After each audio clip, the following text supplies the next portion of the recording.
que es entendida como las familias pueden elegir establecimientos, ¿cierto?, de la profesión mixta y también a favor de la libertad o de la diversidad de proyectos educativos.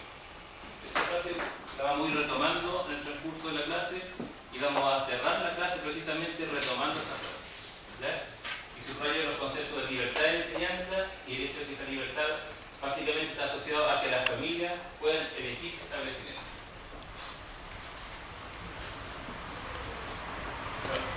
La clase del día de hoy se va a sustentar en la lectura de algunos escritos de Milton Friedman, básicamente en lo que envié el capítulo 6 de Que falla en nuestra escuela, el capítulo 6 también de Libertad de elegir, también lo envié en un PDF, son capítulos muy breves, y en algunos textos de algunos autores que han indagado el pensamiento de Friedman, básicamente un profesor chileno que se llama Jorge Vergara, que también envió un texto de él, en donde hace una explicación bastante coherente de cómo se articula el proyecto de Friedman. Entonces, en base a eso, vamos a ir explicando el pensamiento de su autor. Sobre Friedman, brevemente, bueno, es un economista estadounidense, como ustedes saben, vive prácticamente durante todo el siglo XX, muere hace poco, el 2006, profesor de la Universidad de Chicago, durante más de 30 años, aproximadamente de 46 a 76. Fue asesor de la dictadura militar. En el año 75 vino a Chile y da una serie de sugerencias, de orientaciones para reestructurar el sistema económico y también el sistema educativo. Posteriormente, sus discípulos chilenos lo invitan a hacer un conjunto de conferencias y a partir de sus postulados, ¿cierto?, que va a adquirir una relevancia importante en Chile. Entonces, no estamos hablando de un autor ajeno a nuestra realidad.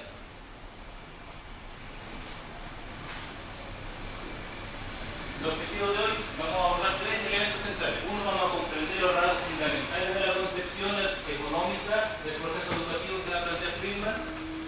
A partir de ahí se va a formular una crítica de la educación pública, por tanto, en el segundo objetivo vamos a establecer los puntos de la crítica, o sea, ¿qué rechaza Milton Friedman sobre la educación pública? ¿En qué se sostiene su rechazo? ¿De qué la acusa? Y a partir de lo anterior se va a precisar en qué consiste precisamente su propuesta privatizadora del autor. Si estoy en contra de la educación pública, tengo que defender otro modelo. Su modelo, como vamos a ver, estamos perfilando en la privatización del sistema escolar. Y él diseña una propuesta bien concreta al respecto. ¿Ya? Van a ser los tres elementos que van a quedar en la clase de hoy.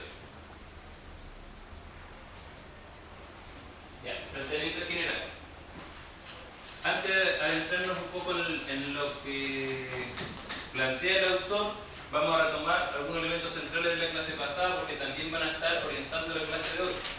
La clase pasada establecimos que a mediados del siglo XX se genera un proceso de una reestructuración universal del sistema capitalista que finalmente devino en una nueva fase, que es lo que hoy nosotros conocemos como el neoliberalismo, ¿sí? Ese proceso del neoliberalismo nosotros lo identificamos con una característica fundamental, una sola y básica, que puede ser compartida o no, pero nosotros lo tomamos de un autor, ¿cierto?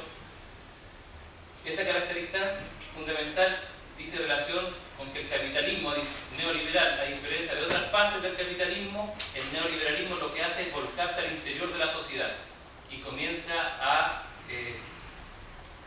transformar en objetos transables, en mercancía, espacios de la vida que antes no estaban.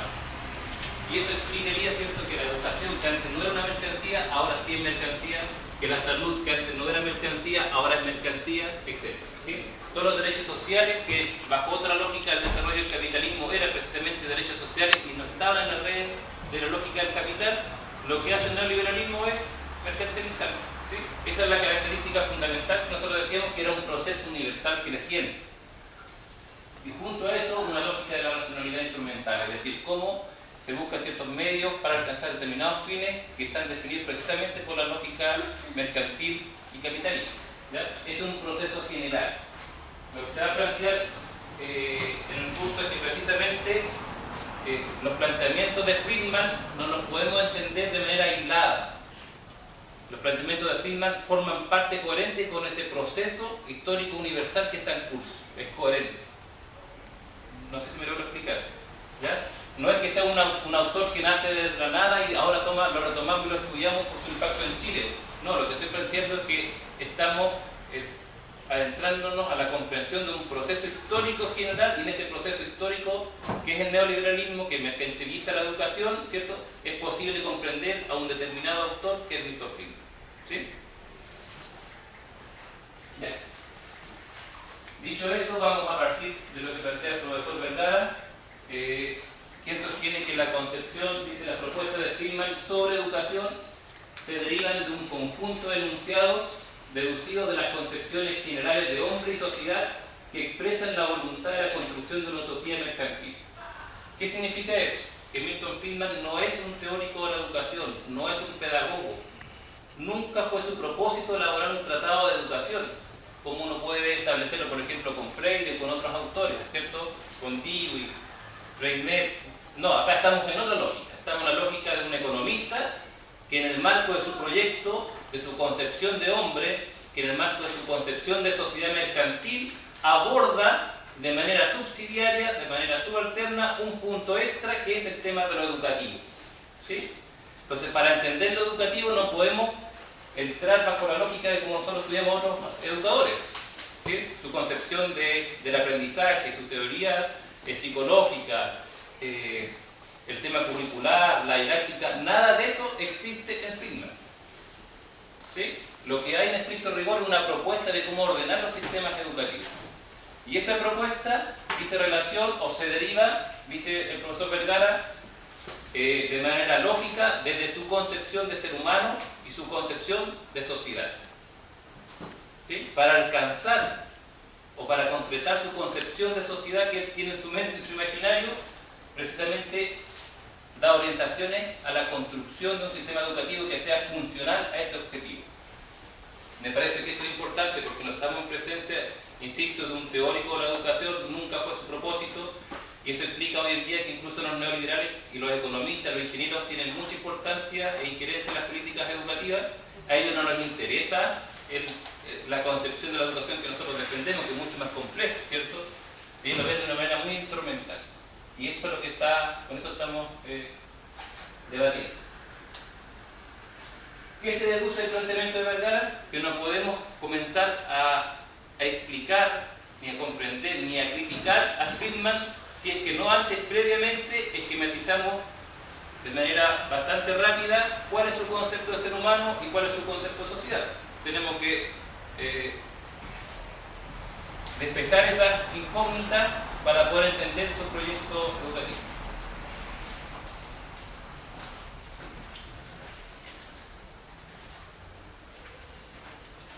No sé si tienen un comentario hasta el momento. También se le critica la referencia que hace en el capítulo en torno a cuando dice que falla en la escuela. Siempre se centra en justificar a veces, y bueno, Vergara le critica también que las fuentes que él señala en el capítulo difieren de lo que entrega así como el organismo gubernamental formal, como es una lógica estatal a veces de muchas escuelas de condado también, o sea, si podríamos decir así como en un lenguaje más vulgar, es un economista que se entromete en el área educativa, al mismo tiempo los datos que entrega son poco confiables. Y hoy día en la lógica de investigación eso va descartando muchas veces el peso de una investigación. Sí. Es importante, aunque no es lo central, claro, los planteamientos de Friedman han sido cuestionados bajo muchos puntos de vista. Claro. Y uno de esos cuestionamientos es cómo él construye su discurso científico para fundamentar su postura. Y ahí los autores le critican, lo que pasa es que tus fuentes para fundamentar eso son falsas. Sí, porque O sea, citaban ciertos informes de Estados Unidos y los otros autores iban a esos informes y esos informes estaban modificados, no eran la realidad, entonces construyeron un discurso científico bajo falacia, sin sustento empírico. de repente se tiende a justificar como casi fuera una suerte de conocimiento objetivo, de que aquí no hay nada embebido, ¿no es cierto?, por la ideología. Esto tiene que ver con, entre comillas, mucho tecnicismo. Por lo tanto, no, pues yo creo que sí está este imaginario y una apuesta al final ideológica. Claro. Bien. Visión del mundo, concepción del mundo. Nosotros sabemos todos los proyectos que uno puede tener de sociedad se fundamentan y el desarrollo histórico, el devenir de la sociedad siempre se ha fundamentado en ciertas concepciones del ser humano. Si uno se va a la Edad Media, todo el orden medieval precisamente se fundamentaba en un concepto antropológico. Y ese concepto antropológico era la visión cristiana del ser humano. Vale decir, el hombre no solamente es materia, no solamente es cuerpo, también es espíritu. Y cuando ese hombre muere, ¿cierto? Se muere la materia, pero su espíritu sigue, y ese espíritu debe alcanzar la salvación. Y todo el orden medieval se estructuraba en función de eso. De hecho, las instituciones políticas iban en esa lógica, guiar al hombre hacia la salvación, que era un fin trascendental. ¿Sí? Entonces, el orden, lo que quiero enseñar con esto de una sociedad, cómo se estructura, siempre se va a fundamentar en un concepto de ser humano, cómo nosotros entendemos al hombre, al ser humano en general. Y propone Friedman una concepción del hombre como homo economicus, ¿sí? El hombre económico es una categoría que se inventa, que es una ficción, que está en contradicción con otros conceptos del ser humano, por ejemplo, el homo sapiens, que hace énfasis en el hombre que piensa, que reflexiona, o el homo faber, que es el hombre que construye herramientas y a partir de la construcción de herramientas modifica la naturaleza y puede vivir. No, él descarta todas esas concepciones de ser humano y él asume fundamenta uno que es el hombre como un ser exclusivamente económico. Eso es lo que define al ser humano. ¿Sí? Ese homo económicos, dice él, tiene ciertas características. En primer lugar, se subraya el carácter individual, no social del ser humano. Lo que hay son individuos, dice Friedman, no hay sociedad. Por tanto, a él no le da importancia a las relaciones sociales, sino lo que fundamenta, el elemento prioritario fundamental en la existencia de individuos aislados. ¿Sí? Esos individuos aislados se mueven en base a intereses totalmente particulares, no colectivos, en base a mis intereses. ¿Qué es lo que yo quiero lograr? ¿Qué es lo que yo quiero alcanzar? Por tanto, a partir de ese fundamento hay una crítica y un rechazo a otras concepciones, por ejemplo, la solidaridad, la cooperación, son elementos anormales, que no son los sustantivos del ser humano bajo esta concepción de Friedman. Este ser humano que se define bajo una lógica exclusivamente económica, opera bajo una racionalidad instrumental, es decir, yo tomo ciertas decisiones siempre pensando en mi objetivo final, no en función del colectivo. Yo soy un ser racional que tengo cierta información, dicen los neoliberales hasta el día de hoy, ¿cierto? Y con esa información tomo buenas decisiones. Si esto lo llevamos a la educación, el sistema es así. Hoy en día nos han dicho que las familias deben, en tanto seres racionales y económicos, tienen que tomar decisiones exclusivamente racionales e informadas. Entonces el mercado funciona en la medida que las familias tengan buena información. Si tienen buena información, toman decisiones. ¿Cierto? Es lo que planteaba el Davín, ¿se acuerdan con el tema de los semáforos? Hay una disfunción en el mercado, porque las personas tienen que estar bien informadas qué escuelas funcionan y qué no. Cuáles funcionan y cuáles no funcionan. Si las familias tienen esa información, racionalmente toman una decisión, sacan a sus estudiantes de esa escuela y se lo llevan a otra. Y por tanto la competencia hace que esa escuela desaparezca y el mercado se va regulando solo. Entonces ese es un supuesto, un ideario que ellos tienen, que los seres humanos siempre toman medidas racionales en función de una información, ¿cierto? Que desconoce todo lo que nosotros sabemos, pues el contexto sociocultural, que la información puede estar modificada por los medios de comunicación, etc. Pero ellos operan bajo ese supuesto. Un elemento central de esta concepción tiene que ver también con la idea de que el ser humano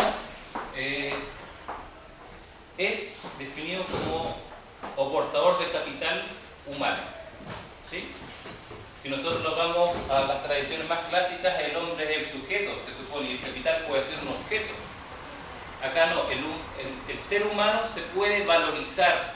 Eso es lo que nos está diciendo Friedman cuando dice que el ser humano es capital humano. Nosotros somos capital humano. Esta frase yo quiero tener un poco acá. ¿Qué significa eso? Que no hay una distinción entre objeto y sujeto, porque el hombre es eso, es sujeto y también es objeto. ¿Sí? Soy ser humano, pero también soy un objeto porque yo me puedo entrar en un proceso de valorización, acrecentar mi valor, como cualquier proceso o como cualquier mercancía. ¿Sí? bajo la lógica de la economía clásica y marxista, una cosa son las mercancías, que por sí mismas no tienen mayor valor, porque la única mercancía que genera más valor es el ser humano, la fuerza de trabajo. ¿Sí? Yo tengo un pedazo de cuero, puede ser una mercancía, y el ser humano también, el hombre también es mercancía, tiene fuerza de trabajo, pero cuando yo compro esa fuerza de trabajo y la hago trabajar, ese cuero se transforma en un zapato y por tanto tiene un valor extra. Pero ¿quién transformó esa mercancía que era primariamente cuero en un zapato? El ser humano. Por tanto, el ser humano es el único como mercancía que le agrega valor a las cosas. ¿Sí? ¿Qué pasa con Friedman? Que te dice, bueno, el ser humano puede ser definido como un capital humano. Lo que hay es un capital humano y por tanto, en esa lógica, lo que deben hacer los seres humanos o lo que siempre van a hacer es precisamente acrecentar su valor, valorizarse, entrar en un proceso de valorización, hacer que mi condición de ser humano sea reconocida en el mercado, tenga un valor superior y por tanto me compren con otro valor. Y como vamos a ver más adelante, esa es la importancia de la educación, porque si los padres quieren que su capital humano, su hijo, se valorice, lo que tienen que hacer es pagarle una buena educación a sus hijos. Y en la medida que pagan una mejor educación, tienen un mayor perfeccionamiento técnico y cuando entran al mercado, su mano de obra es más cara. Y por tanto entró en un proceso de valorización. ¿Me explico, cierto? Entonces, ese es un concepto fundamental, la idea del capital humano, como el ser humano en esta lógica que sí puede valorizarse, puede generar valor. Y como los hombres son definidos bajo una lógica exclusivamente individual y racional, lo que siempre van a querer hacer los seres humanos precisamente la búsqueda de valorizarse. Todos se van a querer valorizar. ¿Sí? Otra característica fundamental de esta concepción es que el hombre como ser económico asume que los seres humanos son seres acabados y cerrados. Hay una naturaleza humana que es inmodificable, que es inmutable. Yo nazco y mi condición es ser un ser económico. Y por tanto estoy, en otros términos, predeterminado a la búsqueda de poder valorizarme y poder desarrollarme en esta lógica individual y particular. ¿Sí? No está la posibilidad de que el hombre se pueda transformar o una búsqueda de transformar la situación en la que yo vivo. Estoy predeterminado en esa lógica. Esto es importante porque hay otras concepciones de educación y yo traigo acá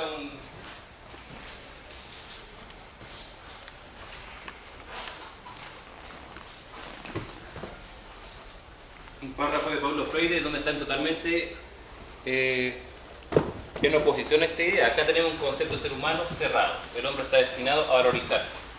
¿Sí?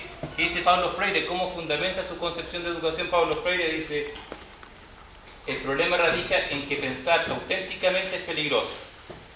El extraño humanismo de esta concepción bancaria, que podría ser la concepción neoliberal, se reduce a la tentativa de hacer de los hombres su contrario, un autómata, que es, y esto es lo importante, que es la negación de su vocación ontológica de ser más. Es decir, para Freire existe una vocación del ser humano, y esa vocación del ser humano es poder ser más. O sea, el hombre cuando nace no está acabado, cerrado. Más adelante dice: